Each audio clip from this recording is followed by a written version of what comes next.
বলেন কি? হ্যাঁ ভাই, বেশি দিন নয়, এই ধরুন মাস চারেক আগের ঘটনা। লোকটার স্বর বেশ ভারী এবার। পুজোর আগে ফুলিয়া থেকে শাড়ি টাড়ি কিনে এই কামরাতেই উঠেছি, এই ট্রেনে। আপনি যেখানটায় বসেছেন ঠিক সেই জায়গাটিতে বসেছিলাম। হঠাৎ হবিবপুরে দেখি সামনে এক শিরিঙ্গে মতো লোক। আমাকে দেখে সে গড়গড় করে উঠল, কোন সাহসে তুই আমার বগিতে উঠেছিস?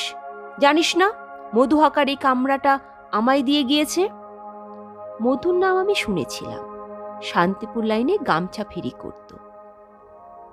বছরখানেক আগে শেষ ট্রেন থেকে কে যেন মধুকে ধাক্কা মেরে ফেলে দিয়েছিল। তবে ঘটনাটা যে এই কামরাতেই ঘটেছিল সেটি আমার জানা ছিল না। আমি বোকার মতন শিরিঙ্গেটাকে প্রশ্ন করে ফেলেছিলাম, মধু